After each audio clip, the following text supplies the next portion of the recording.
Specific Relief Act 1963, this is the part 4। इसमें हम section 8 को देखेंगे। ये सेक्शन 8 चैप्टर 1 के पार्ट 2 स्पेसिफिक रिलीफ एक्ट में कवर है। तो ये पार्ट 2 हमें स्पेसिफिक रिलीफ के बारे में बताता है। इसमें चैप्टर 1 जो है रिकवरिंग पोजीशन ऑफ प्रॉपर्टी, इसमें जो 4 सेक्शन हैं 5, 6, 7, 8 है। सेक्शन 5, 6 और 7 हम पिछली वीडियो में कवर कर चुके हैं और सेक्शन 8 आज हम इसमें देखेंगे। सेक्शन 8 बताता है कि जो liability of person in position not as owner to deliver to persons entitle to immediate position, any person having the position और control of a particular article of movable property of which he is not the owner may be compelled specifically to deliver it to the person entitled to its immediate possession। कोई भी person जिसके पास किसी particular article movable property के उसके control या उसके position में है और वो पर्सन उस प्रॉपर्टी का ओनर नहीं है, तो वो स्पेसिफिकली कंपेल्ड होगा उसको डिलीवर करने के लिए जो पर्सन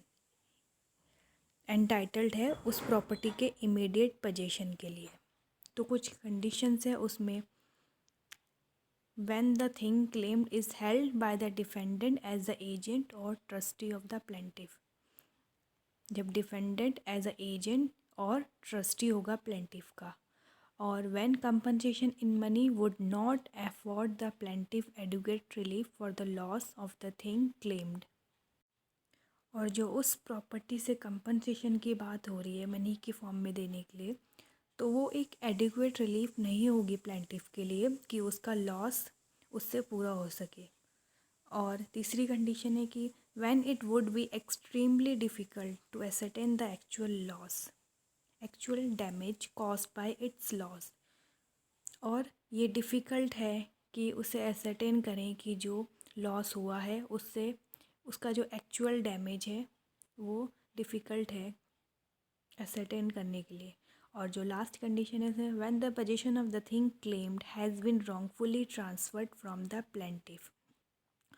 और जो थिंग जो हम क्लेम्ड कर रहे हैं वो रॉन्गफुली जो ट्रांसफर्ड करी गई है प्लेंटिफ से। और इसमें एक्सप्लेनेशन है, unless and until the contrary is proved, the court shall, in respect of any article of movable property claimed under Clause B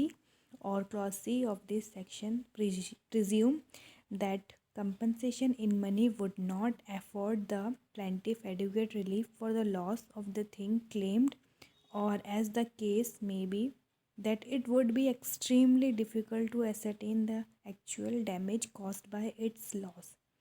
unless and until the contrary is proved। Court presume करेगा,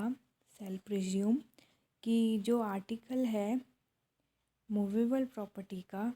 वो जो clause B और clause C में इस section के